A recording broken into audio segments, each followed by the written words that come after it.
Hey everyone, welcome to the show. My name is Sam Shaw and I'm the founder of Wall Street Mastermind. This is Wall Street Mastermind's Elevate program, where we take our flagship coaching program and give it away for free to high potential students who are currently in a difficult financial situation. The goal of this show is to first and foremost give these students the coaching and guidance that they wouldn't be able to get otherwise and help them break into investment banking. Of course, we also want to give all of you an in-depth look at how to go about your own investment banking preparation process the right way, so that you can model it after the same proven methodology and strategies that we've used to place over 90% of our students into investment banking across every single bulge bracket and elite boutique bank over the last several years. With hundreds of thousands of applicants competing to break into investment banking globally each year, our team only has the bandwidth to help a very small percentage of you. So my hope is that this show helps all of you, even if you aren't able to directly participate in our program and work with us. So let's get to it. In this session, we catch up with Ximena about all the recent interviews she just finished. She ended up interviewing with Goldman Sachs, JPMorgan, and Deutsche Bank for their sophomore summer internships, but ended up not getting any offers. We discuss how to bounce back from setbacks during recruiting, which is one of the most important skills for any serious candidate to develop. If you thought we were only going to show you the good parts of recruiting, you were wrong. We're here to show you the good, bad, and ugly. Hey, Ximena. Awesome. How's it going? Good. How are you? Super busy. Yeah.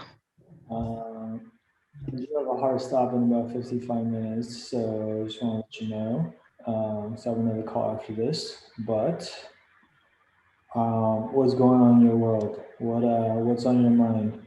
I'm a little bit like, I don't know how to say it. I feel like, well, I guess this is just kind of recruiting where it's like some weeks pick up really fast and then some weeks are like slower. So you slow down. I don't know right now.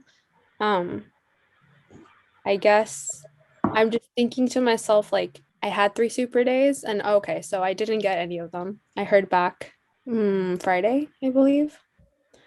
For any of so I just like kind of thinking back on like having 3 super days and not going. So just kind of thinking back, why not? Why? I don't know.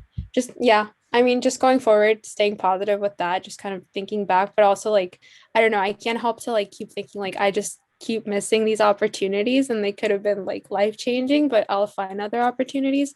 So just thinking on BC, JP Morgan, in Goldman. Goldman. Okay.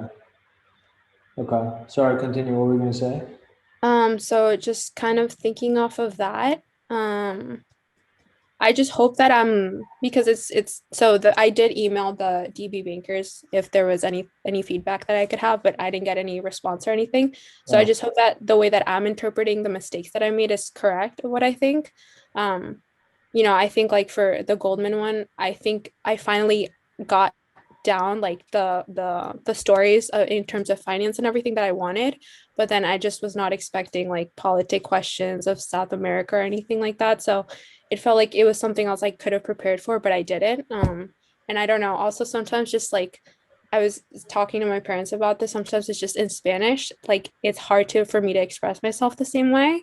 Yeah. So I just had like a networking call yesterday with somebody that at a place that I was really considering, but it was fully in Spanish and I think it went really well. But like it's really hard. It's not as easy translating things in Spanish like the way that I think them. So for a second I had to think and like translate everything in my head and I think it came off as like I zoned out and I wasn't paying attention. So I don't know, just trying not to overthink things, but I think that might have left a really bad impression yesterday. So I don't know, just continuing more calls, but it was somebody that was like really up there where I wanted. So I don't know. I emailed them, thank you, asked if there was anyone else I could talk to. But also, okay, so this is something that happened yesterday. Sometimes like a networking call may not be going as well. So like yesterday, so I felt like the person was kind of bothered. So I didn't ask. I wasn't going to ask at the end of the call, is there anyone else you can refer me to? Just because I was thinking that that's probably going to upset them more. Like they don't think so. So I didn't say anything. But then they were kind of upset at me because at the end they were like, so if there's anyone else you want me to like refer to you to, or I don't know what you want. They seemed kind of upset because I didn't like ask them.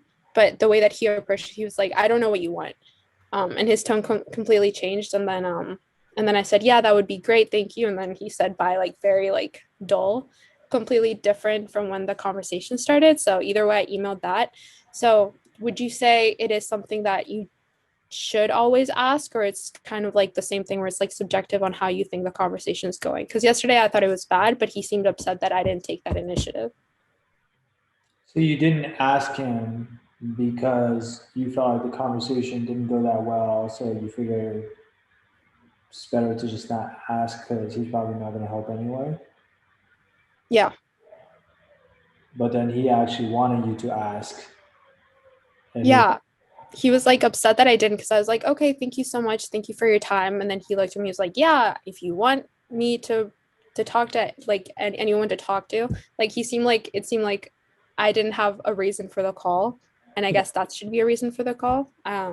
Just his tone, the way that he said it seemed really upsetting at the end. So I mean, I wasn't there, so I yeah. don't know. I just had to take your word for it. But in my opinion, it would be kind of strange for a banker to be upset. Like upset to me is kind of a strong. Okay. It's kind of a strong feeling for no one to be upset that you didn't ask them for referrals or more help. Like, I don't know. It's just kind of weird to me. If anything, I think a lot of bankers, when you ask them to introduce you to more people or whatever, like that's like another ask. That's like, oh, there's another thing I have to do for this person. Yeah. It's not the most convenient thing for them, right? Because then they have to go and like ask. They have to go and ask someone else for a favor, essentially. So I don't know. Typically, I don't. I would think that bankers aren't going to be like disappointed if you don't ask them for more stuff, But again, I wasn't on the call, right? Mm, yeah. Um, I think that like, look, it's just regardless of how you think the call is going, like, never hurts to ask. I mean, like, what do you have to lose by asking? Because Yeah. if the call is in fact going as poorly as you thought, then they're just not gonna, they might say, okay, yeah, sure. Like, I'll look into it. And then they just won't do anything. And then it's the same thing as if you just didn't ask, right? But on the off chance, like yesterday, let's assume your assumption is correct and he actually was upset that you didn't ask, then even though you thought he wouldn't want you to ask, like on the off chance that happens, then it would have been better if you had asked, because then, maybe Yeah. maybe he'll surprise you, right? So I don't know. I can't really think of any reasons not to ask, to be Yeah. honest. Um, but on the other stuff though, in terms of like, you know, the Goldman interview and whatnot, look, I think that's tough, right? Because being being asked to interview in a different language, obviously, like all the prep that we've been doing is in English, and obviously, you're more fluent in English, and so it's just different. And unfortunately, I don't know Spanish, so I can't help you with that. But I wouldn't read too much into that. And also, like the questions about like the political landscape in South America and all of these things, like that's just, again, like we don't prep for that stuff in this program, but it's because I highly doubt that's going to come up again for you in your other interviews, Yeah.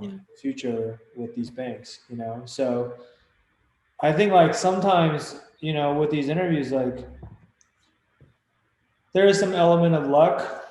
Right. I don't want to chalk it up completely to luck. I'm not saying like, oh, the only reason you didn't get it is because you're unlucky, but like, and I guess you could argue like, okay, you were interviewing with the LATAM group and you knew that, and so you should have studied up on LATAM stuff. And so maybe that is the lesson here, right? Yeah. Which is if you are interviewing with a specific industry group or a specific coverage group, you have to kind of anticipate the questions that they might ask, right? And really like, even the questions they might ask, like most of them will just be like a variation of the questions that we already covered in the behavioral questionnaire, right? So in terms of like the framework for how to answer those questions, you have them already, but obviously like the content itself needs to change depending on what the group is, right? Yeah. So that's one thing, but the other thing is And you're doing the right thing. Like you email these bankers, you ask for feedback. Most of the time, they're not going to give you feedback. Okay, that's the expectation. I don't know. I think like one, they don't really want to like. Not that you would do this, but I think they don't really want to like get into back and forth with the students or with the candidates about whether the feedback was valid or not, right?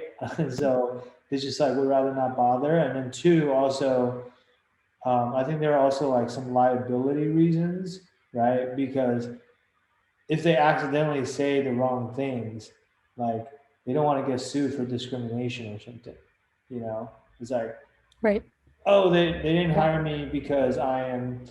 female, or they didn't hire me because I'm Hispanic or whatever. Like, they just like, it's easier to just not go there at all Yeah. for their own protection. So that's why I was like, I always tell people to ask, but most of the time, the expectation is that unless this is someone that has like personal relationship with you or whatever, like they're probably not going to give you that type of feedback. I think what you could do, like, so for example, I think like at JP, you had the MD that was really helpful to you, right?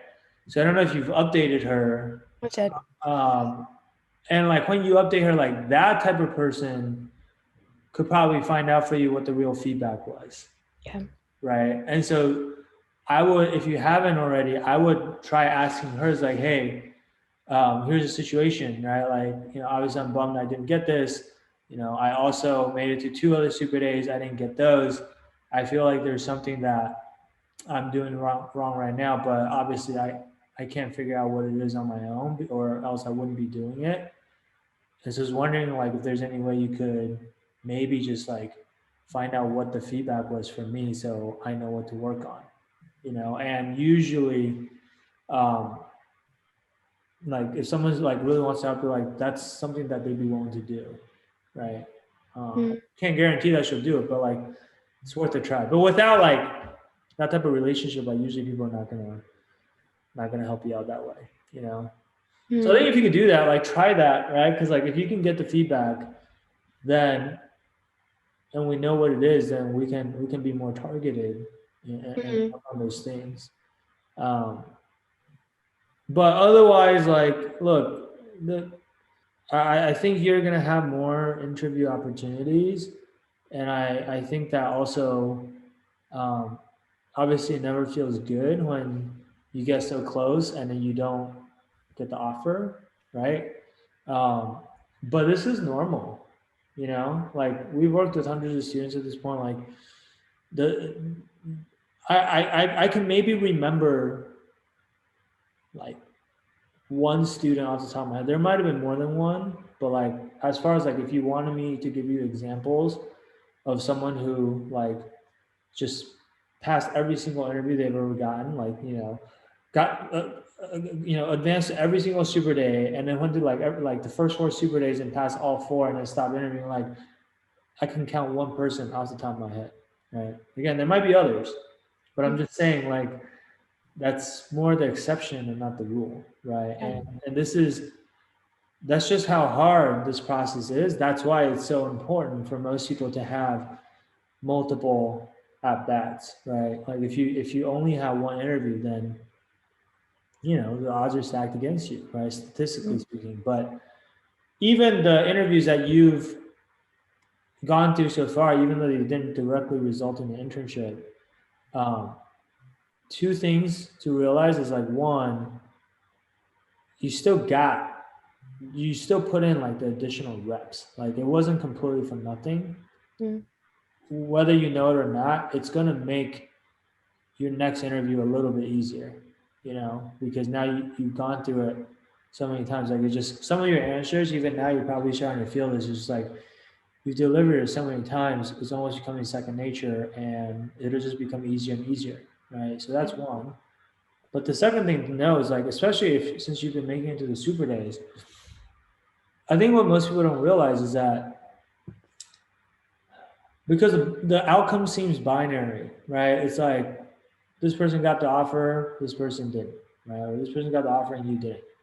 So it seems like it's like a night and day difference between you and the person who got an offer.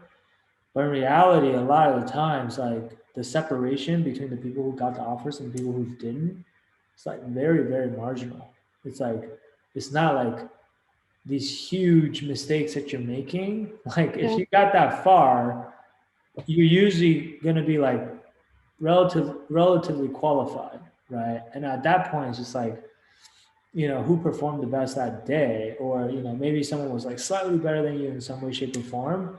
Yeah. And so my point is like, you're closer than you think.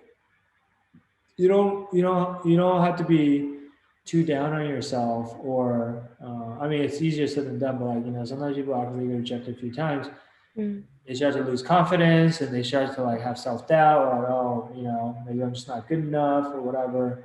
um, when I recruited for full time, I know how it feels, because when I recruited for full time, I got rejected by like, I want to say over 20 banks before I got my first offer. Right, Mm. like I was down to my last two interviews, and it was, I had Jeffries and DB. I had those two super days on the same day, one in the morning and one in the afternoon. I just like ran down the street to the Jeffries office after my first super day. I was like, Mm. never done so many interviews in a row. But my point is like, up to that point, I have been rejected so many times, and I was just like, okay, down to my last two interviews, probably not gonna work out, but whatever, I still gotta go, right? And like, and then, who knew? I got both offers. Like I got both of my offers on that same day. But so the point is though, like you're closer than you think, right? And you just need to hit one. And it's usually the things that's like separating you from the guy that got the job is something very minor, which is why you can't figure out what it is right now, because it's the low hanging fruit has already been picked, and now we're talking about like probably the very nuanced things. So we Mm. just gotta try to figure out what that is. And I think like if your contact can point you in the right direction, that'd be really really helpful. If she can't point you in the right direction, or if no one can point you in the right direction, then that's fine too. Then we just gotta go back to the drawing board. Maybe we do more mock interviews, try to figure out like, what else you can still improve on. There's for sure always things that you can still improve on, right? Like I think like, but let's not lose sight of the fact that like where you are now is like way ahead of where you were even just a few months ago, right? And we still have another at least like, I don't know, 8 to 10 months of recruiting, I would say, right? And so between now and let's say even 1 month from now, 2 months from now, 3 months from now, um, my expectation is that you'll be even better than where you're at now. Right now, the question is just like, how fast can we get better, right? And also like the the pace of improvement is not going to be linear, right? It's not realistic it's not realistic to expect that you're going to continue to improve at the same pace, because again, in the beginning, it's very easy to improve when you don't know anything.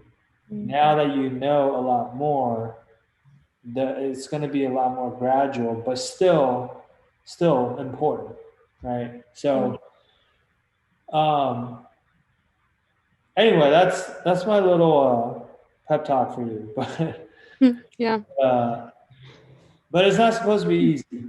Yeah. This is part of the process. Yeah. No, yeah. I understand pep talk, but yeah, it's just kind of like I just have to figure it out, and like I'll work. I just have to figure it out and get better. Like I think like for these interviews, it just kind of feels like exactly like it's just been rep after rep. So I use the thing from before, and like there's usually a couple of interviewers you connect really well with, and then there's like one little mistake, which is the interviews. Like, I mean, I guess that's how they work, especially like when it goes into technicals and everything, which is also something where I'm guessing an interview, I don't know, like an interview can go super well, and if you get one technical off, that can throw you off. Is that how that works as well, right? It could be, right? I mean, sometimes I mean, look, like usually, in my experience, if an interviewer really likes you, and you just got like, you made one small mistake on a certain technical question or whatever, this usually not going to be like the end all be all, right? Yeah. But it also depends on your competition, right? Like if your competition just killed it and they were perfect in every way, and you happen to have like that little one mistake, like Yeah. Could be the difference, right? Right. I'm not saying can't be, but so you know, it's just hard to say, right? Because also we don't know how your competition performed, right? But Yeah. I think that I don't know. You didn't get that many technicals there, right? I haven't gotten like basically any, just very, very basic ones. But that was because my head is like that was all for summer, like sophomore. So I'm just thinking like those were all behaviorals, and those were kind of like the internships I should have nailed and been able to do well in. Um, so just thinking like now that I'm recruiting for 2023 and it'll be more technical, like it'll be harder and I just have to prepare more. But I'm guessing now they'll be a lot more technical. It'll be more technical for junior summer interviews, but like it's not going to be anything that you shouldn't know. You Yeah. know, like I don't. Yeah, I don't know. I don't think that it's like if anything, they might actually it might actually work in your favor too. Because again, it's all relative, right? Mm, So even if it's more technical for you, it's also more technical for everyone else, right? But if your technical prep is better than other people's, then that might actually allow you to stand out, you know, on the technical side of the interview relative to other people. yeah. So it just depends. I mean, regardless, it doesn't matter. Like we're gonna try to do our best no matter what, right? On both the behavioral and the technical side. Mm, But but yeah, like I think you know I wouldn't let the fact that the junior summer internship is gonna or interview is gonna be more technical. I wouldn't let that intimidate you or anything. So mm, it's nothing to worry about. yeah. Okay. Yeah. Um. What else? What else is on your mind? Okay. This is something I think this is obvious. I think I've answered it in my head though, but I've had a couple of interviews where a banker will say like, "Hi, I'm here to help you, whatever advice you need. I've worked at a bunch of different banks, or I have friends at different banks. Like if you need like whatever you need, like I can help you with." And then they seem like they make it very general to talk about different banks, but I'm guessing, I mean, the idea is that you're trying to talk to like get a referral from that bank. So yeah, I just answered my own question where it was like they seem to make it very general, like I'm just somebody that's here to talk about investment banking, but in the back of your head, you're here to talk about that firm at the end of the day, correct? Just for a networking call Yeah, or? networking call. Yeah, I mean, they can say that, but I would just treat each person as if like they're the only firm that you're interested in. You know what I'm Yeah, saying? Like it's just so you want because you want them to refer you at their bank. yeah, Sure, it's nice if they refer you to people at other banks too. Like I did have a client message me yesterday and tell me how he spoke to someone at Goldman and that person was super nice and that person like they just really hit it off and then that person like introduced him to all his friends at all these other banks and whatever. So I'm not saying that can't happen. Could happen, right? But I don't think it's common, you mm, know.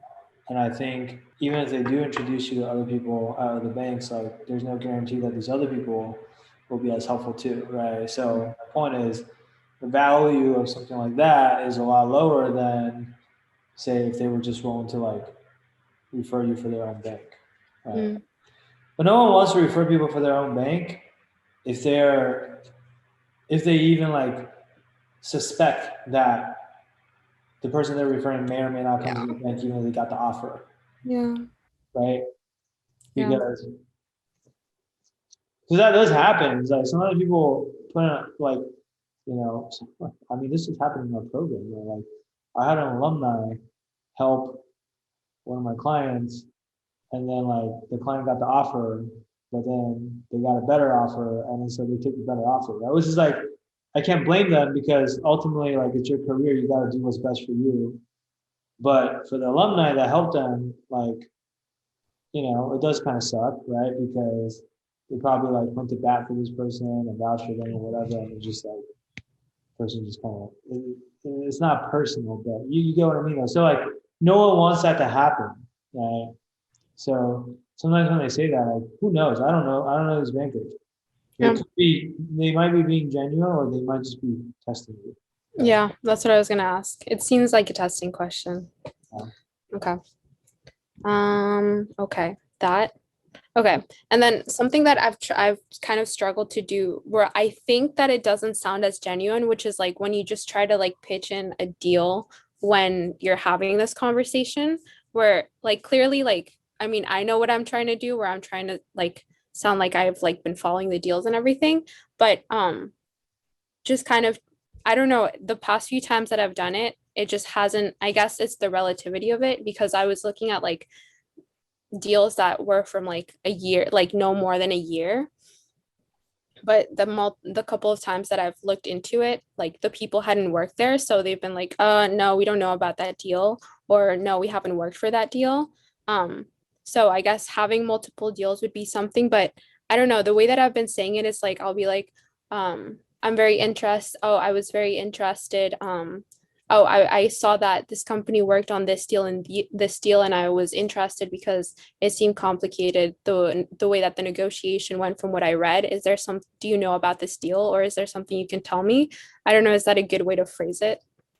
So you're proactively bringing up these deals without them asking you to talk to them about a deal? Yeah. No, so I'm saying like on networking call when sometimes they say like, or you say like, I saw this deal that happened at your company. I was wondering if you could tell me about it, but it's not like on their LinkedIn or anything, but like to sound interesting, or is that not a good thing to do? It's a risky, I don't know. I would say I would shy away from that, right? Okay. And here's the reason. One, these banks are huge. So first of all, like you need to make sure that the deal you're talking about was done by the same group that they're in, right? Like Yeah. if you're talking to a technology banker and you Yes. bring up a healthcare deal, the technology banker is not going to know anything about the healthcare deal because there's nothing to do with them, right? Then even if the deal you brought up is in their industry coverage and was done by the group, like there's so many people in that group, like even like just again, pick tech banking, like when I was in tech banking, we probably had like 20 analysts, at the between the first years and second years at MS. And so whoever you're talking to may or may not be the person that actually worked on that deal, right? And if it's not a deal that I personally worked on, but it was done out of my office, I probably have heard of it, you know? But if you ask me about it, I probably don't have anything to say about it because I don't know anything about it. Yeah. I didn't work on it, right? And so I think like chances are more likely than not that the person you ask is not going to be the exact person that worked on the deal that you're asking about because you just like you're not going to know that information. Yeah. Right. So I think like the exception to this is if you're talking to like a managing director or at least someone more senior, and the deal is clearly in the space that they cover, then even if they didn't directly work on the deal, they might still know about the deal or have something to say about it. So for example, like if you're talking to a managing director who covers not even just tech, but like, within tech at the MD level, they all specialize, right? Or most of them specialize, unless they're like the most senior rank, like, the group head, he does like everything, right? But like most of the MDs under him, like this guy will do software companies, this guy will do semiconductors, this guy will do hardware, this guy will do, I don't know, fintech, like whatever. So they all have their own specialty that they kind of become experts on. And so like, if you're talking like, so at MS, we had two directors at the time who were both covering semiconductors because there's so many semiconductor companies they can't like just cover all of them by themselves. So if I ask one semiconductor company MD about a semiconductor deal that Morgan Stanley advised on, even if it was the other MD that worked on it, I guarantee you this MD also knows about it because it's his job to know what's going on in the space. Mm. So that might be okay. But if it's like an analyst, I'll tell you as an analyst, like we don't know anything So yeah. unless we like actually worked on it. Even like associates, same thing. You probably don't know anything unless you actually worked on it, because at the junior level, you're not expected to be like this industry expert. You don't have to know everything that's going on, and you're just trying to survive. You're just trying to like get your work done. Like, Yeah. right. Yeah. So like you're not worried about all that other stuff. Does that make sense? So Yeah. like it really depends on the audience, but in general, I would just say like if you're just, unless they're asking you to talk about a deal, if you're just bringing up the deal yourself, uh, and asking them for their opinion about it, like more often than not, you're probably not going to get much of an opinion. Right? Mm. You can bring up certain deals in your Yeah. own answers and give your opinion Mm. if it makes sense to do so in the context of the question that you're trying to answer. Yeah. Right? So like if they ask like, hey, so again, I'll just continue with the technology example. Hey, why are you so interested in technology investment banking? And then you give you a reason, then like one of the reasons is, there's so many like exciting deals going on. For example, like I recently read about this deal and I thought it was so cool because blah blah blah blah blah. Okay. That's fine. That's like in the context of answering this question, and you're not asking them for their point of view. They don't have to. They don't have to. Like they don't have to think about what their thoughts are, right? And they don't have to. It's not awkward. It's like, oh no, I don't know that deal. You know, that might be okay. Does that make sense? Yeah. Yeah, it makes sense. In terms of wrapping up the conversation, okay, so usually I have like a ton of questions that I like have on the document just in case, and then I'll go through them, but then if for some reason, is it just wrong in general? So like sometimes we'll go over time and I'll think in my head, I think because I'm overthinking when I'm talking to somebody of like, what do I ask next? Or like I'm listening to their thing at the same time. Is it wrong at any moment to say, I don't have any more questions? Like, should you just keep going until they say like, stop? You're saying at the end of the conversation when they ask you Yeah. if you have Like questions? whenever, so yeah, just on a networking call, when usually like you're asking questions to them about like their career, their advice, the firm and everything. And then if you're just going and going and going and it's just not ending, is there Well, yeah. I mean, I think you don't have to. Obviously, you don't want to go on indefinitely, but usually when you reach out to schedule a call and you guys send like a calendar invite, probably sending it for like 30 minutes or yeah. something, right? And so like in theory, there is like a time limit for how long Mhm. the call is supposed to be. Now, if they don't have a hard stop after that time, they might be willing to keep going, right? But like if you want to get off the call, then you can just um, you can just say, cool, well, those are all the questions that I had. Yeah. Like really appreciate you taking the time. I know like I know we scheduled this for 30 minutes. I don't want to take up any more of your time because I know you're really busy. Mm. So, and you can like just kind of like get off the call that way, right? But also like I feel like if you're using the ideas framework, then typically by the time you've asked like the last couple of questions, it's kind of just like pretty clear that the call is ending, right? Like it just naturally people can tell when like the call is about to end. I feel like you know what I'm saying? Like if the last question you asked them is like, cool, and so like this was really helpful, really appreciate it. By the way, like, is there anyone else that you feel like would be good for me to talk to? Yeah. Just like learn more about the firm. Like that's usually like a question that you don't ask until the end. Yeah. Like they should be able to naturally sense that the conversation is coming to an end. Mhm. You know? Yeah. Okay. Okay. Um, okay. I think, well, in terms of those just calls, yeah, I don't know. Maybe I'm just starting to mush everything like interviews, calls, and like mocks in general. So like I think that's the problem where like now I'm like pitching deals in like a networking call and things like that. But I think I just have to like um organize my process. Okay. Yeah, which is similar to kind of the technicals. I feel like I was just trying to go through all the modules at once constantly, and I was starting to confuse all the terminology. But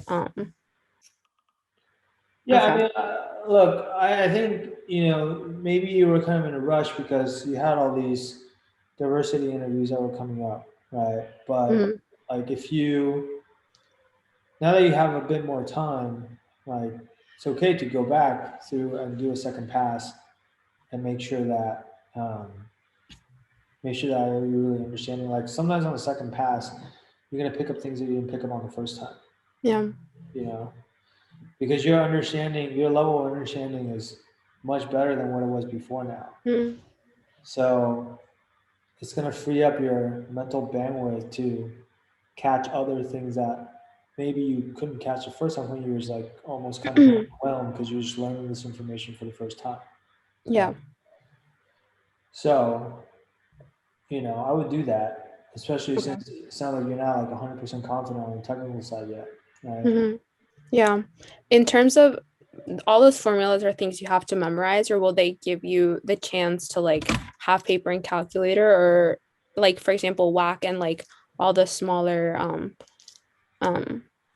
CAPM and everything like that? Is that something you normally get No, a they're not paper? going to give you like a cheat sheet or anything if that's what you're asking. No, no, but when you do the math and everything, will you get can you say can I use my calculator? Can I write it down? Or are these things you normally just have to plug in the numbers in your head? Oh, um, I mean, at a minimum, you'll be able to write it. You should usually be able to write it down. You can ask them like, "Hey, can I, use pen and paper?" Right? Or Mm, like, if you want to use a calculator, you can ask them too.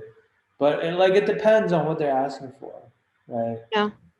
Like most of the calculations for technical interviews, it's not complex math. Mm, Should like usually just be multiplication, really, yeah. right? Addition and multiplication usually. Mm, So ideally, if you can just do mental math or at least write it out and whatever and be able to calculate it, I think that's best. yeah. But I'm thinking it's so sometimes just when you have so many multiple components. So for example, if they ask you for what was fully diluted share count, and then you don't have enough information, so they tell you, well, preferred stock is this, this is your basic share count, and then they start telling you debt, cash. So these are things you can write down, I'm guessing, right? oh, you should definitely write that down. Yeah. Okay. You're not expected to memorize 10 numbers and then No, do it. That was all. Yeah. Okay. no, you should definitely write that down. I mean, Okay. yeah. Okay. Not everyone has a photographic memory, so Yeah. yeah. Okay. I think that's really that. Um, for right now, I think those are really my questions. Just doing more on networking calls and not Okay. overthinking. Okay. All right. Well, follow up with your JPM contact, see if you can find out anything, Mm, and go back to the technical modules again. See, what just kind of strengthen the areas that you aren't quite 100% comfortable with yet. Um, and then at some point, I mean, just keep working on your behaviors, your technicals, but at some point, let's do another mock to see yeah. what else we can still improve on and whatnot. Okay, but I want to try and wait until you had a chance to review everything and you feel good, and you feel you know as prepared as you could possibly be, and then let's try to grow you one more time and see how you do. Okay. Okay, Okay. that sound good? Sounds good. Thank you. Cool. All right. Well, if you have any other questions, just hit me up on Slack. Otherwise, talk to you next week, I guess. Okay. Sounds good. All right. Talk Yeah. soon. Bye, Ximena. Bye. Thank you for tuning in. If you enjoyed the content, please subscribe to our channel or podcast so that you can get notified of all of our future episodes as well. If you'd like to apply to work with us so that we can help you in a similar way, feel free to reach out to our team at www.wallstreetmastermind.com/apply. The street is abbreviated to ST, so it's wallstmastermind.com/apply. Talk soon.